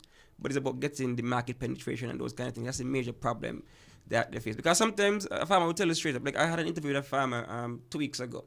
And she was like, well, you know, if I want to buy a washing machine, I just use this plot here, say, okay, that for the washing machine. I plant this amount, that for the monkey, and this one goes towards buying what I need to buy. So they already factor in some of the destruction of the monkeys, right? But like I said, economic threshold, if it's overburdening the crop, then it's problematic, right? So production is not a problem, as I said before. So we need to find ways to better penetrate the market and those kind of things. You talk about better penetrating the market. Since this is the first show for the year and I haven't seen you gentlemen for a while, what about export? Has that come into fruition and who are you exporting to? First, we got to take care of our own. We got to take care of ourselves. And right now, I don't think that we penetrating our market the way we should. Okay. So when we have a surplus, I mean, if you ain't getting your things sold, you ain't going to continue plant the same amount. Right? We could plant and get a surplus, but we have to dominate our local market first. And that is not happening. Yeah, in speaking with some of the farmers. Okay, sure. Caller, good morning. You're live on Farm Report. Good morning. Yeah, Miss Henry, how are you? I'm fine. Now, they said St. Martin has become a member of the OECS. Good morning, coming on the radio. So I want to know, will they now be able to export to, say, is it Dutch or French, St. Martin? French. Joy. French. Which one? French. Will you be able to export there? Because that's a person that crossed my mind, because you have the trade, eh? Okay, I heard how is that going to affect your ability to market? Okay, I've heard talks about that, the exporting, but the thing is, of course, you need to put certain standards in place, right? You can't just send things out there just like that. You must have certain standards in place, especially if you're still speaking about the French market and those kind of things. They have standards. I mean, when you go to French St. Martin and you look at the labeling for certain things, they are very peculiar about the labeling, right? Even when you look at the sizes and stuff. The place look European. Yeah. So but we have since I joined, Go ahead. Trade and free movement is part of it inside of the OECS from French St. Martin. But Henry, it's okay to think about trading at this moment, but if our local market right now, you hear people say that they can't find this is scarce, how could we go into another market when we cannot take care of our own? But I would only recommend that you go into the other market when you have surplus. You have times as the weather is improving. Yes. There will be times of surpluses, but. I wanted to know if it was discussed as part of the becoming a member of the OECS, because you usually have is a movement and market. Well, that you know we would not be a part of those conversations because they don't say nothing to the consortium. So you know we have no clue how the inner workings of these things. Member of the OECS. Right, so we don't know what the government agreed to or didn't agree to. We just don't know. Find out. Well, you make it a business to find out. Yeah, we'll try. Thanks for the call. All right, thank you for your contribution. Yeah. So with as long as we get some of the hurdles out the way, we could look at St. Martin. And if you look at it seriously, St. Martin from the closest point is just maybe a 15 minutes boat ride. Yep. So we should have been already in those markets. St. Martin, Sabre, Statia. They're in far from us. So we should have been dominating those markets. And with fertile soil, we should have been dominating our local market. We have to clean our house first. Like Troy said, we must sort out ourselves first before we can. That is why it's so puzzling that we are looking to export certain commodities now, as opposed to reduce the importation of the others, right? So that is very troubling in the sense that we're not settled in our local market as yet, but we're still looking at exporting. We already import over 90% of our food. I mean, the balance of trade is way out of balance, right? So exporting, if done properly, can help. I'll give you for instance, the Tabasco project that they have right now. We're talking about exporting peppers to another company. I mean, overseas. But I'm not too sure if local farmers were consulted. I'm not too sure if they said, okay, each of your groups, do you want 100 acres? Okay, give me, you take 20, you take 20, and when the money comes, it comes directly to you. So you can now in turn take that money and invest in the whatever you need to get the local commodities produced. Because one of the things the consultant was asking for is funds, financing, revolving fund. So if the government tells us, okay, what money come from exporting, you get that directly, and you put it into whatever. Right now, we don't know where if you sell peppers, where they're going, where's the money going? I don't even know where the money is going. Is it going to the government or is it going to indirectly to farmers' hands? I'm not talking about the persons who are working in the field, because they're going to pay the normal, whatever, minimum wage or whatever it might be. But if you're able to structure it in a way where farmers get the lion's share of whatever the agreement is and pump it back into the productive units, then we can see where we can kind of, we're exporting, but we're going to bring down imports in the meantime to try to get the balance of trade back on a certain level that we could really work with, right? So my question to you, gentlemen, you mentioned not penetrating the local market fully. What can be done or what is needed to be done to ensure that happens before we can move to the international market? Well, from my perspective, a macro perspective, try to give you the underground perspective. Like I said before, if, for example, one of the problems that the local purchasers complain about is consistency. They already said the quality is impeccable. They don't have any problem with the quality. So it's consistency and sometimes pricing. Now, like I mentioned before, if we're able to get that market properly sorted. So you see the 100 acres that they use for peppers, had they used that for something that we need, the tomatoes, the bell peppers, then they can, when the farmers have a gap in their production, fill that so that the supermarkets don't have to go and import because they already got it on the ground. And when the farmers have theirs, you pull back and then let the farmers sell their produce in that way. So it keeps it going. So there's the importation coming down. So that's a simple macro level look at it. But on the ground, I don't know if Troy could explain how they think that the farmers go. Well, you start to talk about financing. And most farmers are struggling with finance. And if you ain't got the money, you cannot plant. You talk about how much money will it take to cover 1 acre land and irrigate. And it's serious money. You're not making this thing up. It's very expensive to apply the trade. Caller, good morning. You're live on Farm Report. Yes. Katense, it's me again. Now, I have 2 issues I would like to ask the guys. One of them would have to do something, well, not 2 questions, but a comment and a question. My comment would more have to do down the road, but there's another comment. There's a question I'd like to ask, and it doesn't too directly deal with the issue right now, but it's still farming. Well, the first comment I have to make is this.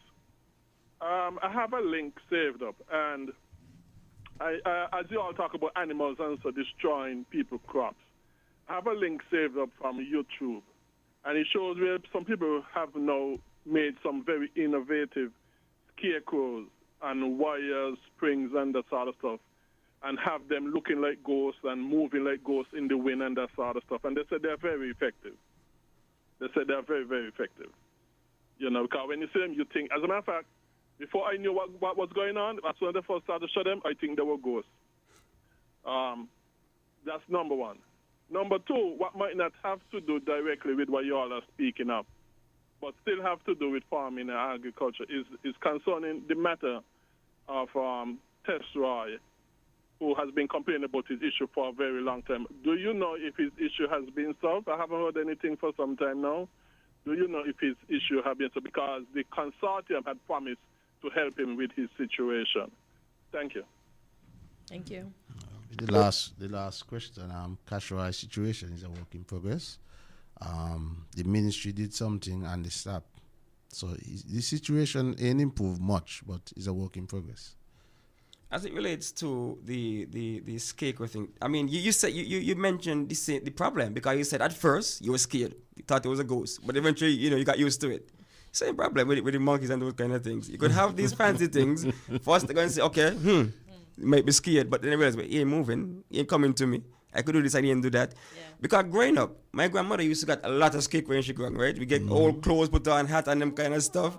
Got the dogs and them kind of thing. And you keep the monkey in for a shot. And then sometimes you have the dogs and a chain thing so you could move. So they've tried these things before. And for a short while, yes. But they're intelligent creatures, right? And they're going to watch and see, okay, well, if I do this, don't keep pushing the line, and then realize, okay. And then they're back to the old ways, right? There were examples where they had electric fence. They were promoting electric fence. It came to a point where farmers would tell you, one would sacrifice themselves, jump on the top of the fence, and they would jump over that one to get over into it. So those kind of, we just need them gone, right? You could just kill them, that'd be fine. I could tell you. Sorry. Okay. Yes. I could tell you that when you fire a shot at them, they stay away for about 2 weeks. There we go. 2 weeks, but they come back eventually. They will come back, but for your next one, that's 2 more weeks, that's a month. And that crap done right. Oh, okay. So we need to well, up it then. You have a problem solver right there. Right, yeah. Well, he doesn't own a gun, so that's not him. Who owns the gun? They are the ones who, right? He just say when they come through and they fire the shots, right? So I don't know if there's something. Why he let you out like that, no? Yeah, he's okay. Okay. So, gentlemen, any other developments that we have before we close up the show? Okay, so just to say, I'm going forward. There are a lot of issues in agriculture that we're going to get to. There's a lot of issues we have to talk to still, because I've seen a lot of things in the news, and what I'm going to leave you with is that they're not listening. Okay. The powers to be, they're not listening. The consortium hasn't received most of what they asked for initially up to this date. Oh, wow. Nothing has changed. You're being generous. Right? Not most. We see, okay, nothing. We had a list, and nothing was ticked off at the list. Okay. So even going into our planting program, we're like, we got the same struggles, and again, the same struggles, nothing's improving. So going forward, we're going to discuss. But today we wanted to keep it, it's an introduction for a new year, so we're just keeping it positive as best we can. Well, I hope you keep working hard to get the attention of the powers that be and let them see that, you have a good thing happening here. And I was reading something last night about Guyana where people were mad at Burnham when he decided to tell Guyana, we could do this, we could do this, we could do that to self-sustain ourselves. No, we have to self-sustain ourselves because it's a struggle already with the tariffs and everything. Look at eggs. The last time I bought eggs, it was $12.50 for 12. Eggs used to be $7 something. In Antigua, it's $17, almost $18 for 12 eggs. These tariffs are real, supermarkets, yeah. So we have to sustain ourselves some way. So I hope for those that are listening that they'll have the dialogue necessary that's needed with you gentlemen and ladies that are farmers to ensure that we can feed ourselves. Well, one thing I would like to know, that the farming community know that the consortium is still here. We ain't got nowhere. We stop, we pause for a while, and we focus and we strategize, and we're coming back with a different approach. Just one last thing, just know cheaper food equals cheaper cost of living. Right? So if we get our food bill down, it's going to trickle down and people are going to have a better quality of life. Yeah, indeed. Because if we can't feed ourselves, then we're no good to nobody. Exactly. That's a cheaper food. I want to buy ramens. Yeah, okay? Ramen is not food. It is not food. That is not food. There's no nutritional value to ramen. Troy just had to But gentlemen, thank you so much. Thank you. We'll take a short break and we'll be right back. We're different. We're 98.9. 98.9. Win FM.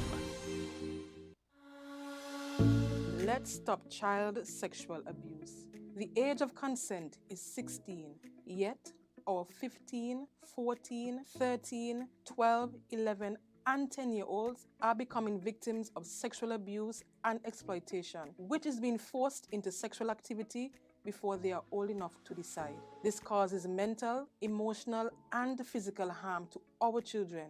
Parents, it is your responsibility to protect and to educate your children. Develop a relationship of trust with your child. If they trust you, they will tell you. Child sexual abuse cannot be our norm. We must work together to correct this. Help us prevent, help us protect, help us prosecute. A message by the Department of Probation and Child Protection Services. Contact us at 467-1311 or 662-6833 for more information.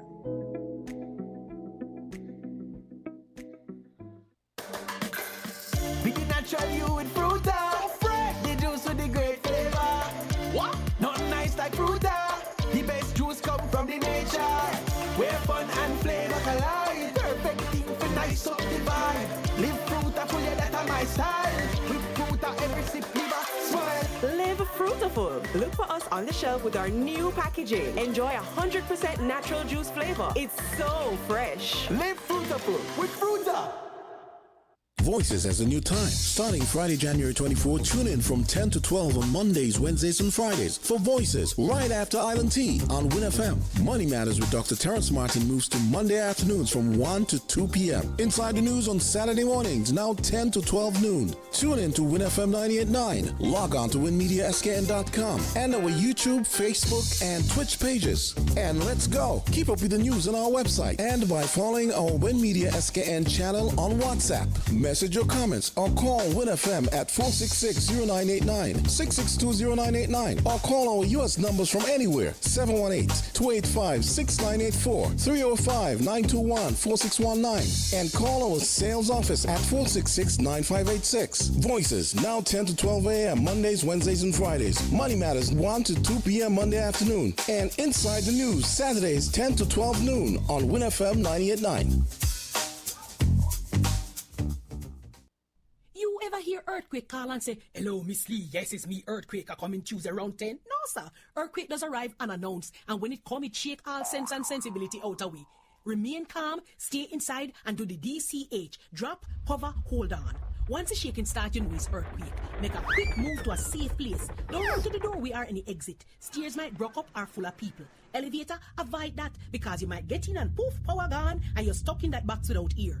Take cover under a strong table or a bed, or crouch against an inside wall or in a corner, and cover your face and your head with your arms. Remember, DCH, drop, cover, hold on. Glass windows and doors, outside walls and doors in an earthquake, bad news. Take care yourself. Most injuries during earthquakes happen when something drop and hit people entering or exiting a building. Last thing, nobody run outside and ask, you feel it, you feel it? Remain calm, stay indoors until all the shaking stop, and do the DCH, drop, cover, hold on. This message is sponsored by the Australian Government, AusAid, and produced by NEMA in collaboration with Win FM. Welcome to Island Tea with your faves. Keep it locked in with us for your daily dose of hot tea, only on Win Media 98.9. So we close out today's program. Before we go, I just had one more topic I want to touch, and we don't get to touch on everything that I have planned, but this headline got me. World Athletics approves swab test to determine female gender. Why do you need a swab test to determine if it's a female or not? I wouldn't know. I mean, you can tell, no matter how much hormone somebody take, even if they try to remove their parts that the Lord bless them with, you can tell. You can tell visually by looking, you know. So what is this with a swab test? If it's a female I guess they're already starting a controversy before the thing even begins. Listen, I'm like, what? Since when we can't tell from a distance that is somebody pretending to be somebody? Yeah. That I just. don't know. I don't know how this thing will play out over the long run, because I, for the life of me, can't understand why, like you said, we can't visually observe but with doctors and science and all kind of things they're going to come up with and ramifications. I don't know if you know this social media sensation, Dylan Mulvaney. He was on The View the other day.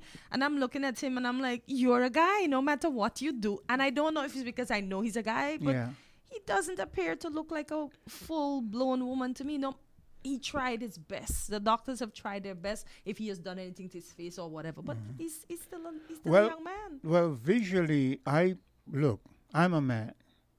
I am a heterosexual, okay? I will admit that I've seen some individuals and I couldn't tell, looking at them facially, I couldn't tell if it was a man or a woman. But when you get them in a room and they take off their clothing, I think you should be able to visually see whether it's a man or a woman.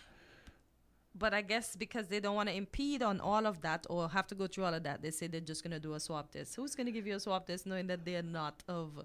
But that is where the controversy is going to come in. I think that if you're going to be and I think they're just finding ways to make loopholes so that they can eventually you find a man still competing with against women, because I guess that's what they're trying to curb. To ensure that nobody's competing against the other sex is not in the woman's sport to be stronger than the woman to win. So, listen, to each his own. Folks, have a great day. Remember, we came with nothing and we shall leave with nothing. I just hope you can all live peaceably and be contented with what the Lord has allowed us to gain whilst we have life on this earth. So to all, have a blessed day. Remember, I won't be in tomorrow, but Quint will be here, so see you on Friday. I'll be here all on my lonesome, and I'll be looking over and missing Cartency. Aww, I'll be back on Friday, guys. Have a great one today. Yeah, thanks care. for joining. We're different. We're 98.9. 98.9. Win FM. If you live in low-lying areas, be aware of the possibility of tsunamis immediately after an earthquake. A strong earthquake lasting 20 seconds or more is a natural tsunami warning. Do not wait for an official warning. Gather your family members and evacuate immediately after the shaking stops. Don't delay. A tsunami could occur within minutes. This message is sponsored by the Australian Government, AusAid, and produced by NEMA in collaboration with Win FM.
Heritage matters to me. Heritage matters to you. Join me, Percival Hanley, this coming Friday and every other Friday at 10 a.m. to 12 noon for Heritage Matters on Win Media SKN 98.9. Heritage matters to me. Heritage matters to you.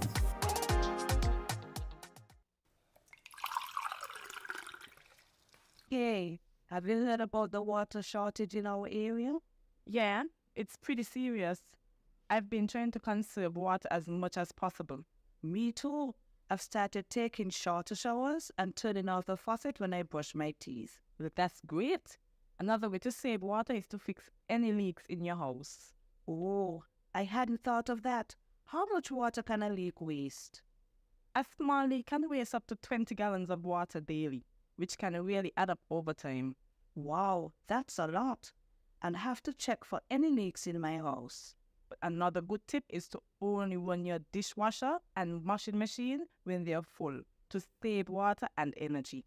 I'll keep that in mind. It's important that we all do our part to conserve water, especially during this shortage. Absolutely. Every drop counts. This message was brought to you by the St. Kitts Water Services Department. Learn more at water.gov.kn. Welcome to Island Tea with your faves. Keep it locked in with us for your daily dose of hot tea only on Win Media 98.9.